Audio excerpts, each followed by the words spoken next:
চতুর্থ শ্রেণীর প্রিয় শিক্ষার্থীরা, তোমাদের সবাইকে লাইসেম একাডেমির পক্ষ থেকে জানাচ্ছি শুভেচ্ছা এবং স্বাগতম। আজকে আমি তোমাদের মাঝে উপস্থিত হয়েছি ৮ অধ্যায়ের ৯৪ পৃষ্ঠার ভগ্নাংশের লঘিষ্ঠ রূপের বিস্তারিত আলোচনা নিয়ে। আমরা সবাই অনেকেই লঘিষ্ঠ রূপ পারি, আবার অনেকেই লঘিষ্ঠ রূপ করতে পারি না। যখন আমাদের পরীক্ষায় বড় বড় সংখ্যার লঘিষ্ঠ রূপ আসে তখন তোমরা একটু হিমশিম খাও। অনেকে একটু নামটা ভালো পারে, আবার অনেকে একটু নামটা কম পারে। যারা একটু নামটা ভালো মনে রাখতে পারে তারা সহজেই এক চান্সে বড় সংখ্যা দিয়ে ভাগ করে লঘিষ্ঠ রূপ করতে পারে। কিন্তু যারা একটু নামটা কম পারে তারা কি করবে? তাদের জন্য আজকের আমার এই ভিডিওটা।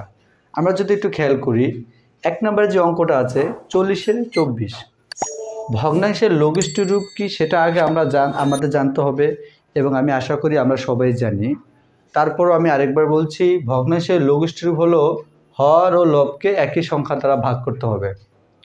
হর ও লবকে একই সংখ্যা দ্বারা ভাগ করে যতটা ছোট রাখা সম্ভব। তাহলে খেয়াল করো, অনেকে আমরা এভাবে করতে পারি, একবারে এক চান্সে করতে পারি। যদি আমি ৮ দিয়ে ভাগ করি, ৮ ৪০ মধ্যে যায় ৫ বার, ৮ ২৪ মধ্যে যায় ৩ বার, আমার ফলাফলটা আসলো ৫-এর ৩। আর কাটাকাটি করা যায় না। যারা একটু নামটা কম পারো তারা অনেকেই প্রশ্ন করে, স্যার লঘিষ্ঠ রূপ কি একাধিকবার করা যাবে, মানে কয়েক ধাপে করা যাবে? তাদেরকে আমি বলছি লঘিষ্ঠ রূপ একাধিকবার করা যাবে।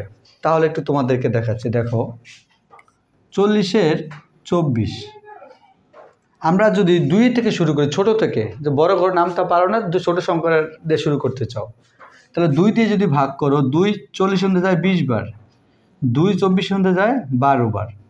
একবার করার পরে যদি দেখো আবার ভাগ করা যায়, হর ও লবকে একই সংখ্যা দ্বারা ভাগ করা যায়, তাহলে ভাগ করতে পারো। হ্যাঁ, এবার যে ৪ দিয়ে ভাগ করি, ৪ ২০ মধ্যে যায় ৫ বার, ৪ ১২ মধ্যে যায় ৩ বার, তাহলে আমার ফলাফলটা আসলো ৫-এর ৩। দেখো, প্রথমে যে আমি একেবারেই করলাম, এক চান্সে করলাম, সেটা রেজাল্ট হলো ৫-এর ৩ অংশ।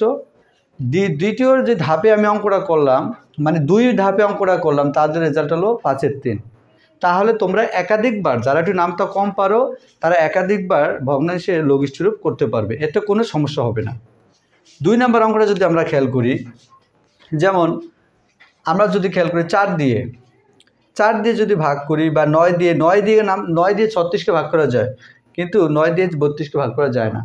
যদি আমরা ৪ দিয়ে ভাগ করি, দেখো ৪ ৩৬ মধ্যে যায় ৯ বার, ৪ ৩২ মধ্যে যায় ৮ বার, ৪ ৩২, ৪ নং ৩৬, আবার ৪ ৩২ মধ্যে যায় ৮ বার, ৪ ৩২, ৪ নং ৩৬, ৪ ৩২।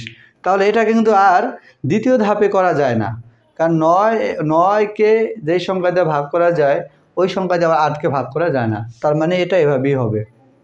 তৃতীয় যে অঙ্কটা আছে সেটা খেয়াল করো, অনেকে যারা নামটা পারে, যেমন ১৬ ঘরের নামটা যারা পারে, যে বড় যেই ঘরের নামটাগুলো আছে, যার নামটা ভালো পারে তারা এভাবে করবে যে ১৬ ৩৮ মধ্যে যায় ৩ বার, ১৬ মধ্যে যায় ১ বার, তার মানে ফলাফল আসলো ৩-এর ১।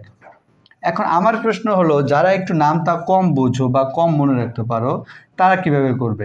তারা দেখো, আমরা যদি প্রথম ২ থেকে শুরু করি, ২ দিয়ে ২ ৪৮ মধ্যে যায় ২৪ বার, ২ ১৬ মধ্যে যায় ৮ বার, এরপরে ২৪-এর ৮। দ্বিতীয় ধাপে যদি আমি আবার করি, যেমন মনে করো আমি ৮ দিয়ে ভাগ করলাম, ৮ ৮-এর মধ্যে যায় ১ বার, ৮ ২৪ মধ্যে যায় ৩ বার, তাহলে ফলাফল আসলো ৩-এর ১। আর প্রথমে যে এক চান্সে ভাগ করলো যারা, ১৬-কে ১৬ মধ্যে যায় ১ বার, ১৬ ৪৮ মধ্যে যায় ৩ বার, এটাও সঠিক। এবং যারা মানে একাধিক ধাপে করবে তাদেরটাও সঠিক। যারা একটু নামটা কম পারো বা কম বোঝো তারা এভাবে করতে পারো, আর যারা নামটা একটু ভালো চর্চা আছে তারা একেবারে এক চান্সে একেবারেই করতে পারো। দুইটাই তোমাদের উত্তর হবে। আশা করি সবাই বুঝতে পেরেছো। ধন্যবাদ সবাইকে।